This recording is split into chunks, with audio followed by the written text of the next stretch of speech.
नमस्कार, आप देख रहे हैं अमृत वर्षा न्यूज। आपका स्वागत है। बिहार में कुढ़नी विधानसभा के उपचुनाव ने तमाम राजनीतिक समीकरणों पर बेहद व्यापक प्रभाव डाला है। राजद, जदयू, कांग्रेस, वाम दल, हिंदुस्तान अवाम मोर्चा एक गठबंधन में रहते हुए इनके प्रत्याशी भाजपा के साथ सीधी लड़ाई में हार गए। इसका मतलब क्या निकलता है, यह समझने की जरूरत है, क्योंकि तेजस्वी यादव जो बिहार के उप मुख्यमंत्री हैं और 2020 के विधानसभा चुनाव में बतौर विकल्प सीएम नीतीश कुमार के मैदान में उतरे थे, कड़ी टक्कर दी थी। 2020 के विधानसभा चुनाव में राजद महागठबंधन बहुत कम मतों के अंतर से पीछे रह गया था एनडीए से। मात्र 12,000 वोट के अंतर थे, वो भी 243 विधानसभा क्षेत्रों के मिलाकर। तो ऐसे में तेजस्वी यादव को, महागठबंधन को एनडीए के बराबर मतलब मात्र 12,000 कम मत प्राप्त हुए थे और कुछ सीटें कम होने के कारण उनकी सरकार नहीं बन सकी। और तेजस्वी यादव के नेतृत्व में महागठबंधन तथा राजद के कई उम्मीदवार जो जदयू से बेहद कम मतलब दहाई या सैकड़ा के मतों से पराजित हुए थे, उन्होंने लोकतंत्र की हत्या के आरोप लगाए थे। उन्होंने कहा कि अफसरों को मैनेज करके हमें हराया गया, हम चुनाव जीते थे लेकिन हमारे साथ बेईमानी की गई। चुनाव आयोग के मुख्य कार्यालय के सामने आपको याद होगा जिस दिन 2020 के विधानसभा चुनाव का रिजल्ट निकला था, तेजस्वी यादव के नेतृत्व में पूरी महागठबंधन पहुंच गई थी और उन्होंने धरना दिया था, उन्होंने आरोप लगाए थे। खैर, इस बात को भी हटा देते हैं। तेजस्वी यादव और नीतीश कुमार साथ मिलकर सरकार चला रहे हैं। नीतीश कुमार सीएम है, वे पिछले 17 वर्षों से सीएम थे। जीतन राम मांझी के अल्प कार्यकाल को, 2014 के अल्प कार्यकाल को हटा दिया जाए तो लगातार 2005 से अभी तक कुर्सी पे नीतीश कुमार मुख्यमंत्री के रूप में बैठे हुए हैं। तो अब आते हैं कि आखिर क्या कारण है कि गोपालगंज और कुढ़नी में महागठबंधन के उम्मीदवार अकेली बीजेपी से हार गई, जबकि मोकामा में ऐसा नहीं हुआ। तो मोकामा के बारे में स्पष्ट मत है कि वह अनंत सिंह की अपनी निजी जीत थी। अनंत सिंह पहले भी साबित कर चुके हैं 2015 में, 2020 में कि वे निर्दलीय अथवा किसी भी दल या गठबंधन से आएंगे तो मोकामा में उनकी जीत सुनिश्चित है, जब तक कि जीत रहे हैं।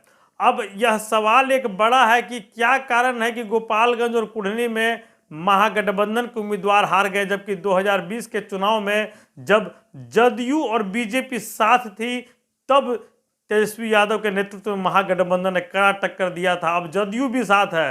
तो अब हम आपको बताते हैं कि मुद्दा कहाँ है, कहाँ असलियत है, क्या कारण है। कारण यह है कि आरजेडी और जेडीयू की विचारधारा अलग है। दोनों भले सत्ता में भागीदार बन गए हों, लेकिन जिस लोकशाही की वकालत करती है राजद, वहीं अफसरशाही के कदमों पर चलती है जदयू। नीतीश कुमार के सरकार में अफसरशाही की क्या स्थिति है, इसका खुलासा कई बार खुद बीजेपी के भी लोग कर चुके हैं, जो कि जदयू के साथ सत्ता में भागीदार रहे हैं।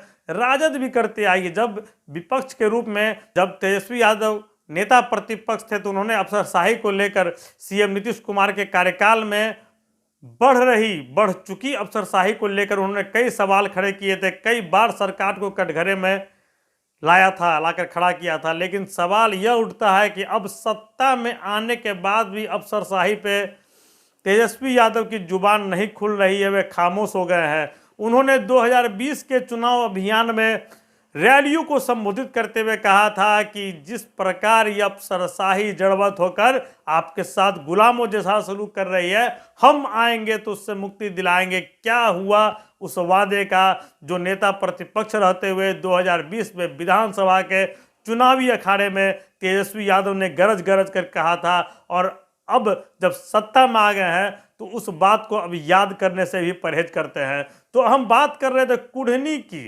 कुढ़नी विधानसभा उपचुनाव हो या गोपालगंज, एक ऐसा तबका है जो सीएम नीतीश कुमार के अफसरशाही से त्रस्त था, सीएम नीतीश कुमार की सरकार की नीतियों से त्रस्त था। कई त्रुटिपूर्ण दोषपूर्ण नीतियां जिससे गरीब, पिछड़े, अति पिछड़े वर्ग के लोग शिकार हो रहे हैं, जिसमें एक शराबबंदी भी है, हम साफ तौर पे कहना चाहते हैं। तो ऐसे में एक तबका, एक वोटरों का एक समूह जो 2020 में नीतीश कुमार से नाराज होकर तेजस्वी यादव को मुख्यमंत्री बनाने के लिए जाति से ऊपर जाकर, जमात से ऊपर जाकर वोट किया, वे अब खुद को ठगे महसूस कर रहे हैं। इसलिए कुढ़नी या गोपालगंज में आप देख सकते हैं कि जिन जातियों को सीएम नीतीश कुमार की पार्टी जदयू का कोर वोटर्स कहा जाता था, वे वोट भी जदयू के वजह से गोपालगंज में आरजेडी को और कुढ़नी में महागठबंधन को, हालांकि कुढ़नी में जदयू के ही उम्मीदवार थे मनोज सिंह कुशवाहा, लेकिन वो मत उन्हें नहीं मिले। वो मत इसलिए नहीं मिले क्योंकि तेजस्वी यादव से व्यवस्था परिवर्तन की उम्मीद बिहार की जनता कर रही थी, लेकिन तेजस्वी यादव सत्ता में भागीदार बनने के बाद अपने ही चुनावी घोषणाओं को भूल चुके हैं। तो ऐसे में बिहार की राजनीति की जो दशा दिशा है, जिस प्रकार बिहार की राजनीति जिस रुख को अख्तियार कर रही है, तो यह कहना मुश्किल नहीं होगा कि अगर नीतीश कुमार की नीतियों पर ही तेजस्वी यादव चलते रहे तो संभवतः कल उनके कोर वोटर्स भी उनसे विमुख हो सकते हैं, क्योंकि राजनीति में कोई वोट बैंक किसी पार्टी की बपौती नहीं होती है। तो ऐसे में कुढ़नी और गोपालगंज के चुनाव परिणामों को लेकर डिप्टी सीएम तेजस्वी यादव को संजीदा होना पड़ेगा। उन्हें नए सिरे से समीक्षा करनी पड़ेगी कि महागठबंधन का स्वरूप के मुताबिक वोट क्यों नहीं प्राप्त हुए, जदयू के वोटर्स क्यों नहीं महागठबंधन को वोट कर रहे हैं। इसकी बारीकी से, गहराई से पड़ताल करनी होगी, तब शायद डिप्टी सीएम तेजस्वी यादव समझ सकें कि जिन घोषणाओं के बल पे, जिन वादों के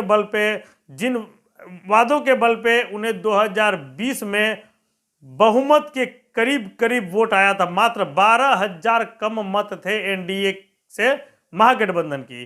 तो इतनी बड़े वोटर्स की जो तादाद ने जिन सपनों के आधार पे, जिन वायदों के आधार पे तेजस्वी यादव को मुख्यमंत्री बनाने के लिए मतदान किया, क्या उनके साथ अब न्याय हो पा रहा है कि नहीं, ये बेहद जरूरी भी है। इसलिए क्योंकि 2024 की महाभारत सामने ही है। हम कुछ दिनों में 2023 में प्रवेश कर जाएंगे और मार्च अप्रैल में 2024 में लोकसभा की रणभेरी बज उठेगी।